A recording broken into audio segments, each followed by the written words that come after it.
Rumah tangga Dewi Persik kini sedang berada di ujung tanduk usai sang suami Angga Wijaya mengajukan gugatan cerai di Pengadilan Agama pada tanggal 20 Juni 2022 yang lalu. Sidang perdana gugatan cerai yang dilayangkan Angga Wijaya sendiri akan digelar pada hari ini tanggal 4 Juli 2022 di Pengadilan Agama Jakarta. Retaknya rumah tangga antara Angga dan Dewi Persik kini menyeret nama ahli tarot yaitu Denny Darko. Mengingat sebelumnya Angga pernah mencurahkan isi hatinya di podcast Denny Darko.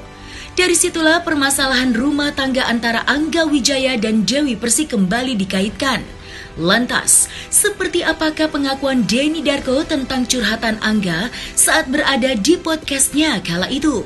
Dan seperti apakah hasil terawangan Denny Darko melihat hubungan Angga Wijaya dan Dewi Persik setelah ini? Saya pikir ini enggak, karena memang sudah diajukan ke Pengadilan Agama dan prosesnya juga berlangsung. Nanti tanggal 4 akan dilangsungkan sidang. Sehingga kalau menurut saya sih ini benar terjadi. Nah, setahun yang lalu, apakah itu settingan? Orang kan kadang menanyakan kalau hipnotis itu bisa saja janjian, bisa saja, itu bisa saja. Tapi yang terjadi itu real. Yang terjadi itu memang secara tidak sengaja dan itu atas permintaan Dewi Persik waktu itu. Jadi itu kemudian menjadi sebuah, kalau saya bilang itu Dewi itu pengen tahu, DP pengen tahu Angga itu perasaannya itu seperti apa. Karena kan kasus ini, hal yang sekarang ini dipertanyakan sama semua orang itu sebenarnya kan sudah ada dari beberapa tahun yang lalu. Dan kemarin pun juga atas permintaan beliau ini tadi saya menanyakan, dan apa yang terjadi ya dijawab dengan jujur persis seperti yang ada di dalam konten saya di video itu tadi, seperti itu. Jadi kalau ditanya nggak ada persiapan, bahkan di situ kan terlihat memang semuanya nggak sengaja kan itu terjadinya. Dan yang terjadi yaitu mungkin kalaupun ada mungkin disensor-sensor sedikit karena ada beberapa hal yang vulgar. Betul itu yang disampaikan, dan ya memang itu yang terjadi. Dan itu kan sesuatu yang sepertinya khalayak juga tahu ya, maksudnya tahu itu perbedaan di antara mereka. Bahkan ya sebelum mereka itu menikah kan semua orang juga sudah tahu kalau Angga ini kan manajernya. Dan otomatis ya pasti akan sulit kalau secara pemasukan harus menyamai Dewi. Ya sebenarnya apa yang terjadi bukan sesuatu yang istimewa. Itu yang saya yakin terjadi di banyak orang. Saya yakini karena banyak klien tarot saya pun ada di dalam kondisi yang sama saat si wanita ini memiliki penghasilan yang lebih tinggi dibandingkan sang pria itu tadi. Dan saya kira sebenarnya wanita itu nggak masalah sih dengan itu tadi.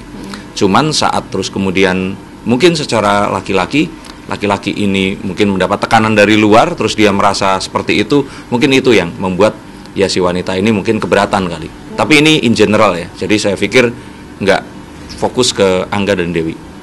Cuman kalau saya boleh artikan kartu ini, The Nine of Cups ini, mereka berdua ini masih saling menyayangi. Mereka berdua sebenarnya masih sangat menginginkan untuk bersama.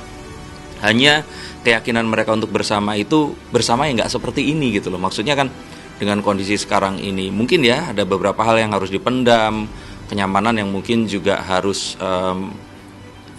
apa ya, kalau saya kira itu, saya di sini ngomong berdasarkan kartu ya, bukan artinya saya ngejudge satu hubungan yang saya nggak tahu di sini. Biasanya kalau kartu Nine of Cups ini muncul itu rasa sayangnya itu sebenarnya sudah ada, tapi memang butuh satu kesempurnaan saat ini 10 gitu. Jadi ada satu harapan kayak ini nih akan selamanya atau sementara sih, selamanya atau sementara. Ketakutan itu akhirnya menimbulkan sebuah, daripada ini kayak aku akan kuat atau enggak, udahlah mendingan kayaknya akhirnya dia melakukan satu hal yang mungkin itu tadi, ya sudah kita pisah dulu lah. Mungkin dengan pisah itu pemikiran akan bisa lebih positif sehingga memungkinkan untuk bisa bersama. Kalau kemungkinan untuk rujuk kembali itu selalu ada, tapi kartu death ini saya pikir jangan rujuk malahan kalau kondisinya masih seperti sekarang. Jadi kalau kondisinya masih seperti sekarang, dengan hal yang belum selesai ini tetap masih ada, tidak terselesaikan, mendingan berpisah. Jadi kartu ini menyarankan mendingan berpisah, karena kartu death ini sudah selesai, sudah over, sudah tidak ada harapan lagi. Kalau saya kira sebenarnya bukan mengalah atau tidak ya, karena nggak bisa kita bilang oh ini lebih salah Angga atau lebih salah Dewi Persik, karena hubungan ini sifatnya itu personal sekali. Sehingga setiap pasangan ini memiliki satu kondisinya yang berbeda yang nggak bisa di-apple to apple dengan pasangan yang lainnya. Jadi kalau menurut saya ada baiknya saling mendengarkan, saling mencoba untuk mengerti, dan ini akan jadi satu jalan keluar yang terbaik. Oh, kalau masih sayang, ada rasa sayang dari Mas Angga, dari AA masih, tapi kan keputusan yang terbaik dari mereka ya pisah secara baik-baik. Jadi emang udah sepakat mau pisah secara baik-baik. Nanti pun ya tetap nanti mediasi tetap kita jalankan di pengadilan agama. Hanya hasilnya kita belum tahu apa, tapi yang pasti dari Mami DP tetap untuk mengikuti mediasi, walaupun hasilnya gagal akan mengikuti proses hukum secara musyawarah mufakat. Sementara gugatan cerai yang dilayangkan Angga Wijaya diterima dengan lapang dada oleh Dewi Persik, pedangdut berusia 36 tahun itu mengaku ikhlas apapun hasilnya nanti. Menurutnya dirinya sudah lelah dan tidak ingin banyak berspekulasi terkait permasalahan rumah tangganya yang kini sedang menjadi sorotan publik. Sebelumnya beredar kabar jika Angga Wijaya sudah tidak tinggal serumah dengan Dewi Persik. Kepergian Angga selain menjadi perbincangan banyak orang, juga meninggalkan tanda tanya apa yang sebenarnya terjadi pada rumah tangga keduanya. Dan benarkah kepergian Angga dari rumah sang istri usai keduanya terlibat pertengkaran besar? Seperti apa pula Dewi Persik menanggapi kabar tersebut? Aku kan cuma ngikutin, cerai ya hayu. Sangat siap sekali, apapun yang terjadi aku sudah siap untuk menerima. Kalau aku dicerai ya tidak apa-apa, kalau mau kembali ya tidak apa-apa. Aku masuk hati nangis-nangis mbak, aku wis kerja pagi siang malam mbak. Wis kesel aku mbak, masih banyak. Bukan, masih banyak orang yang butuh saya. Jadi jangan hanya satu orang, saya melupakan orang-orang di belakang saya yang masih membutuhkan saya. Bang Sandi ini tahu persis bagaimana aku. Berantemnya kayak apapun Bang Sandi ini kalau boleh dikatakan hampir 24 jam. Wah, Bang Sandi. Jadi udah tahu persis. Dia bukan cuma pengacara beliaunya.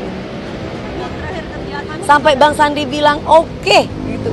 Kamu gugat oke, berarti tandanya kan Bang Sandi udah marah. Berapa lama ya Kyong? Sebulan. Ya pasti aku nggak mungkin ngusir lah mbak. Iya. Ya kan harus dia yang ditanya. Karena kalau perempuan ngambek pasti kan menang. Gitu kan, nggak mau ngomong. Perempuan istri tuh kalau ngambek tuh diem, dicium pasti udah damai. Tapi kalau misalkan ini ya sudah gitu. Yang aku rasakan, aku berterima kasih kepada Tuhan atas ujian yang Tuhan kasih buat aku.